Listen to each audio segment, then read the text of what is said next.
Have a nice day guys, welcome back to my YouTube channel. So ito na naman tayo sa ating panibagong adventure mula dito sa Sultan Naga di Mapuro, Lanao del Norte, patungong Tocoran at hanggang San Pablo, Zamboanga del Sur.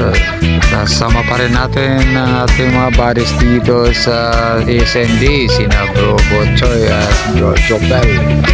At syempre may mga bagong kaibigan tayo, si Bro Gogong at ang kanyang tropa ng Zamboanga del Sur.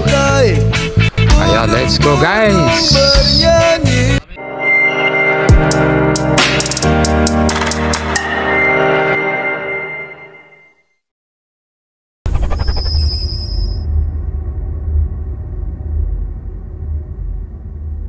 Alright guys, sa araw na to pupunta kami sa Tocoran, Zamboanga del Sur.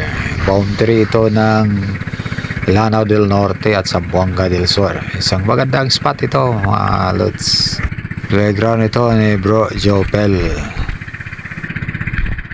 At ito na nga kami sa spot, medyo malabo. Mga artificial corals ang spot dito. Mga gulong ng sasakyan ng nandito. Matagal na itong nilagay ng mga taga-Bipar yata. So ang bisis na akong nakapamana dito. So bali pangalawang bisis na tayo nakapunta dito. At ito, drop tayo dito at may nakita tayo isang maliit na grouper. Ayun oh, sa pool mga lods. So ito yung ating first fish of the day. Isang grouper na maliit, pero pwede na to pang sigang o pang tinula. Gamit ko pa rin dito ang aking Robalin 140 na naka-inverted setup. Yan, sumabit pa ng konti ang ating line, pero mababaw lang ang spot na to mga lads.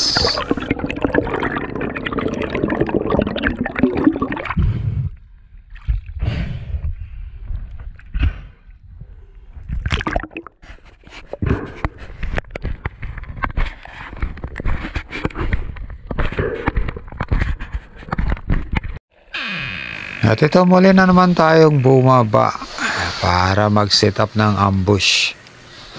Same spot pa rin. At ito maganda ang fish activity sa baba. Maraming mga maliliit na tribalis na umaligid-aligid dito. Tsaka may mga bait fishes pa rin. At dito nag-set up tayo ng ambush. Hindi na tayo dumapa kasi malabo ang tubig. Nakaluhod lang tayo dito. At matyaga tayong naghihintay dito sa baba. Malabo talaga. So very poor ang visibility. Pero may nakita tayo. Isang golden trevally. Ayun oh. Sapol mga lods. Kahit i-zoom in natin, medyo malabo talaga. Pero ayan, tinamaan talaga yan mga lods. Magandang patama natin dyan oh. Ayun. So ito yung second fish of the day natin. Medyo maliit pero good size na rin ito mga lods. Napakasarap at mabinta ang isdang ito. Sa ganitong size, mas madaling maibinta ito dito. Pag malalaki na, medyo mahirapan tayong magbinta.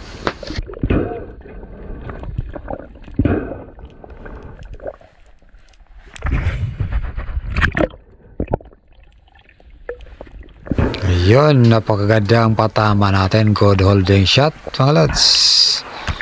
Walang kawala. At this point, shoutout muna tayo sa ating mga taga-subaybay dyan at ilang mga kaibigan na gusto magpa-shoutout.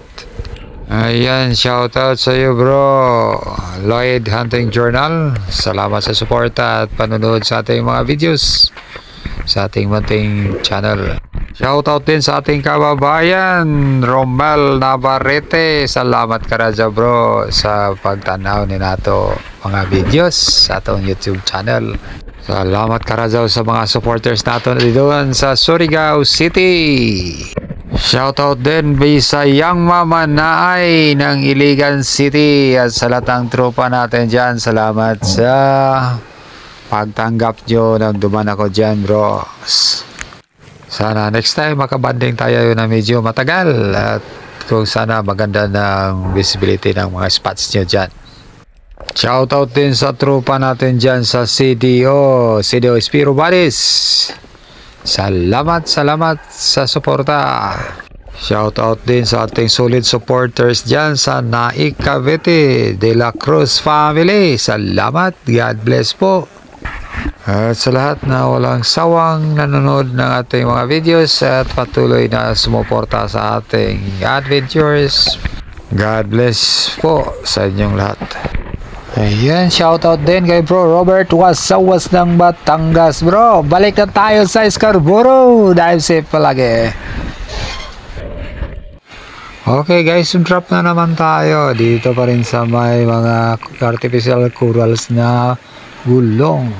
Ganun pa rin ang strategy natin. Di na tayo dadapa kasi malabo doon sa ibaba. Yan, nakaluhod lang tayo dito. Nag-aantay na may lalapit. Baka sakali nga naman. At ito, tinitingnan natin ang activity ng mga isda. Mayroong mga malilit na isda dito sa baba. Sana may lalapit dito ngayon. Ayun, oh. At ito, finally, isa na namang Golden Tree Valley ang nakita natin ng lods. Ayun, dalawa pala. So, tinira natin yung isa. Sapol. Goods na to, mga lods. Napakagandang patama natin dito. Spine shot. Ito, walang kawala talaga. Sa pamamana ang personal best ko dito sa Golden Tree Valley ay 10 kilo. Nahuli ko to sa Panglao, Bohol kasama aking buddy na si Ray AC. Shout out sa iyo dyan bro. Kumusta mga tropa natin dyan sa Panglao, Bohol. At ito na nga ang ating second Golden Tree Valley of the day. Medyo malit nga lang.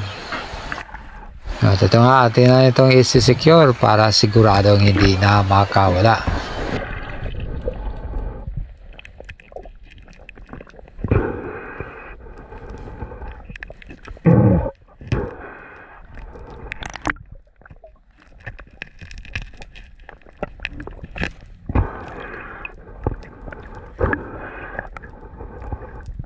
At sa drop na ito, pauwi na kami. So, duman kami dito sa isang bahura. At ito, may nahuli pa rin tayong isang parrot fish. Ayun, oh. Sarap nito mga lods. Sa amin sa Surigao, ang tawag namin nito ay batagon. Sa inyo mga lods, ano bang tawag niyan? So, itong bluebird parrot fish sa English. Napakasarap sa inihaw at tinula ang istang ito. At ito, nakatsamba na naman tayo ng 2 kills in 1 shot. Mga maliliit na big mouth mackerel. Local name namin ito sa Surigao ay anduhaw. Masarap din ito sa sinigang o kaya kinilaw at saka prito. Nakatsamba tayo dito ng dalawa. Actually marami yan, kaya napuruhan natin ay dalawa.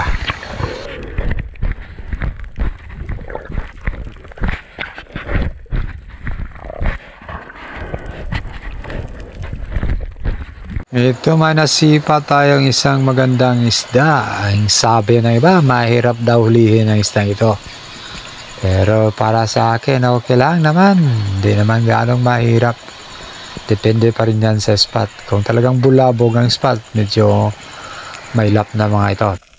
Madali itong hulihin pag medyo hapon na. Yan, lumalapit talaga yan. Yung medyo madilim na sa ilalim ng tubig, mga alas 4, alas 5. Ayan, sadyang lumalapit talaga mga to. Unang araw ko sa Scarborough, ito ang mga binanatan ko. Pero nang kinabukasan, nang balikan ko ang spot, medyo mailap na sila. Pero pag sa Hapon naman sila tinitira. Madali lang silang hulihin. At sa mga hindi pa nakakilala sa isdang ito ay isang midnight snapper sa English. Hindi lang ako sigurado kung ano ang tawag nito sa inyo, sa lokal ninyo. Paki-comment na lang mga lods kung ano ang tawag dito sa lugar ninyo. At ito, sa isa sa mga dives ko dito sa SND, may nahuli akong isang king mackerel. So may first king mackerel dito sa SND. So 6 kilos lang yan mga lods. Magandang patama natin dyan. Medyo mura lang dito ang kuha nila sa amin. Nasa 200 per kilo lang. Hindi naman marami ang isdang ito dito. Medyo naubos na rin. Pero yun nga lang. Mura pa rin ang isdang ito dito. Unlike sa ibang mga lugar.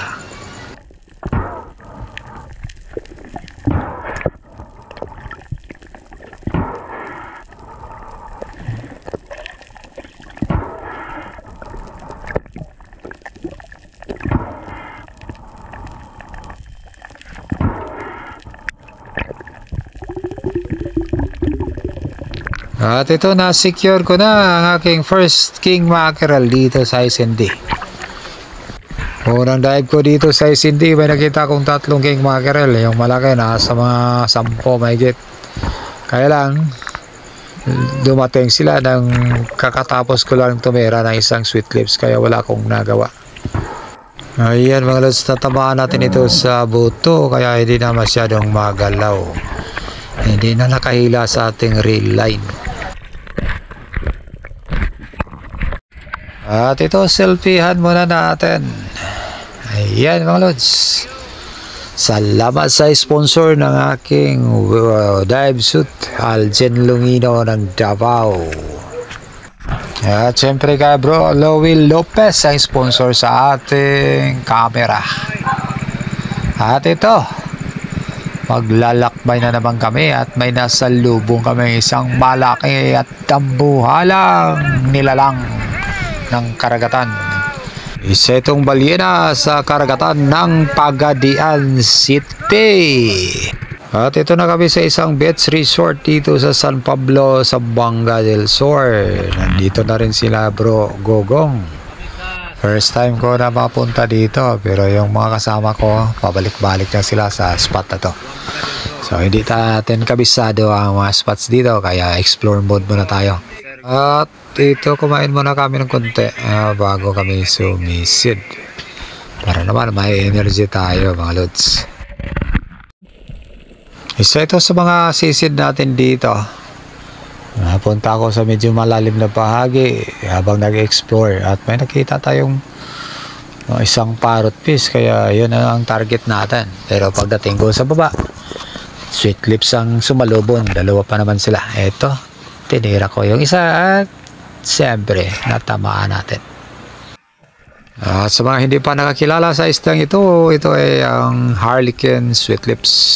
Masarap at mataba ang isdang ito, kaya kahit anong luto pwede dito.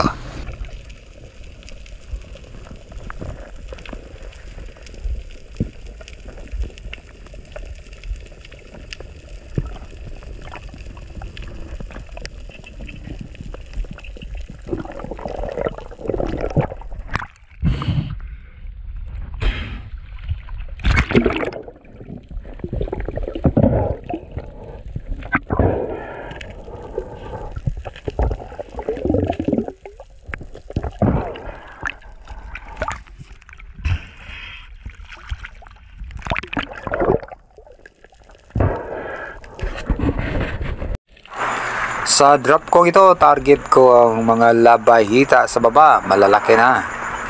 Halos nasa 1 kilo na ang mga to. Ito, pumili tayo ng titirahin. Siyempre, yung pinakamalaki sa grupo. So ito, tumatiming lang tayo na makatama ng maayos. Ito yung klase ng labahita na lumalaki talaga. Minsan umabot ito ng 3 kilo o 4 na kilo. Pero bihira lang yun. At siyempre masarap naman ito. Kaya lang yung iba ayaw nito kasi medyo malansa ang isdang ito. Pero pag nasanay ka na, goods na rin ito. At ito mga lods, titirahin na natin ang isang ito. Ayun oh, sapul.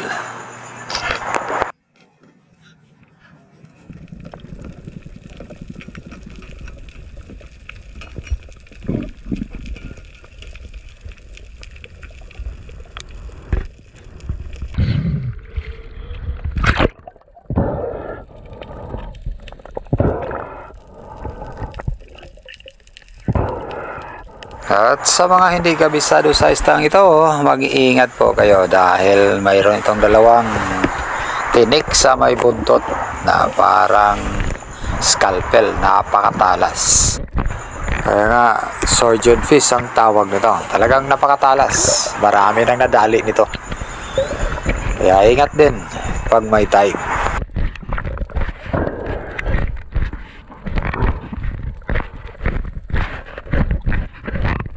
At ito, umahon na kami para sa aming tanghalian.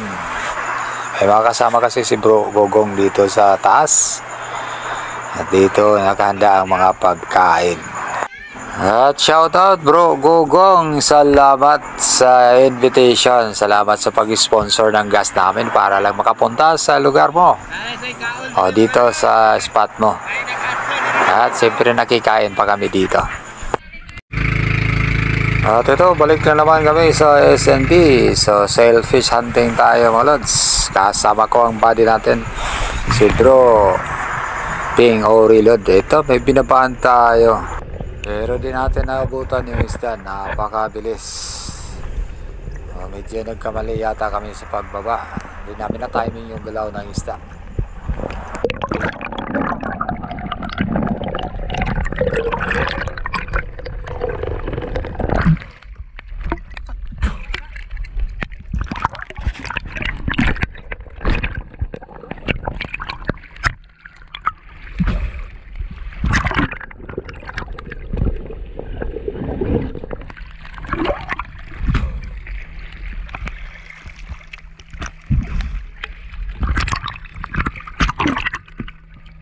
Dugay ko kapunit lang mas. Ahak. Ha? Dugay lang napunit. Nakauna na magambak. Wala. At ito, marangkada na naman kami dahil may nakita na naman kaming isda na mga selfies or liplipan. Kaya pinuntahan namin kung saan namin nakita yung mga isda na yun. At ito, naghanda na tayo para sa pagtalon. Pagkatapos mamatay ang makina ng ating bangka, tatalon agad kami. Medyo mahirap nga lang kung long pins ang gamit, pero pwede naman.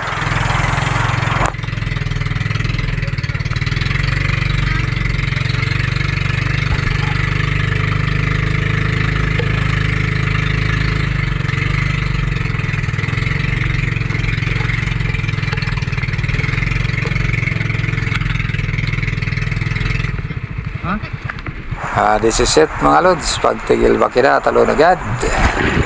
Sabay sisid. At dito may nakita tayong isang malaking shellfish. Kaya lang minalas tayo mga lods. Nakalock yung pana natin, yung safety. Ayun, tinira natin pagkatapos ma-unlock pero hindi na naabutan. Rinse na sana yun. Napakasayang naman.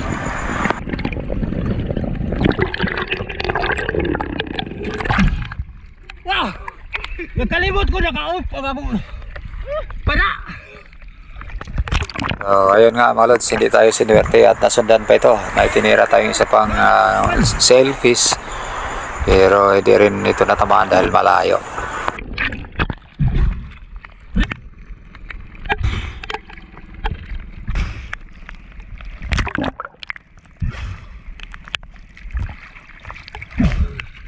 Limutan ako eh.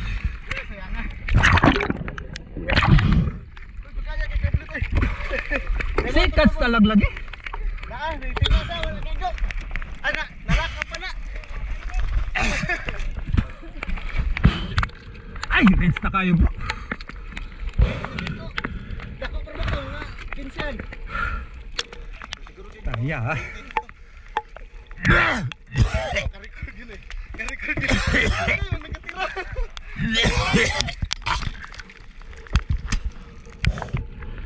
At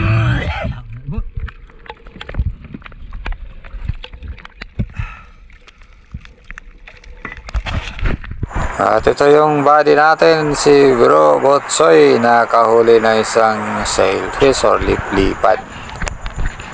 At sa sunod na araw, ito na naman kami, nakayari na naman si Bro Botsoy ng isang malaking sailfish. Kaya ito, mag-second shot tayo mga lods. So bumaba tayo na wala ng fins. Dahil hindi tayo nakapaghanda kanina, bumaba tayo na walang fins para mag-assist ni Bro Botsoy. Kaya lang nahulog yung isang fin natin. Ito, second shot muna tayo mga lods.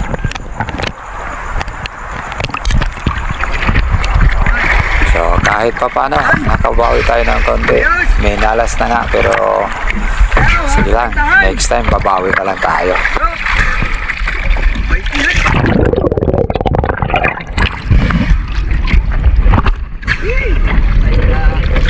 Bailong pins!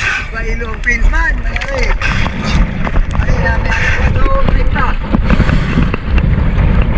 Sige lang mga lads!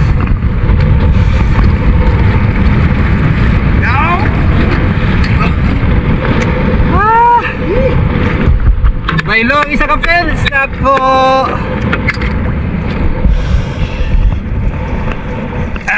Wala kaming dalang panghook, kaya ganyan lang ginagawa ni Bro Botsoy para madaling mamatay yung isda. Kasi napakaganda ng patama natin, kaya madali itong na-neutralize. At ayan na po ang kanyang huli. Nasa 30 kilos plus to mga lods. Wala ng ulo at bituka at saka buntot.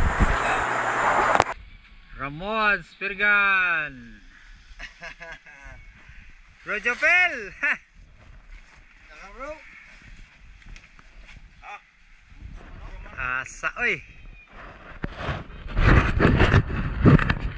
At ito, sasali tayo sa pictorial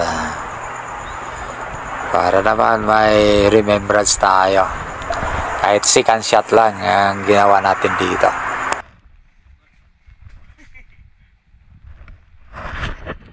Bailo sa fence! Bailo sa fence!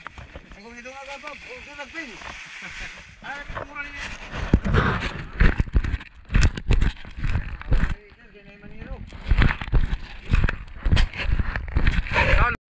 Bailo sa isa ka pin na kolod so. Basinay nyo available diha. Pot pocket lang, pwede na. So, thank you for watching mga lods. Yan lang po muna sa ating adventure dito sa SND. Marami pang videos na susunod na uploads natin.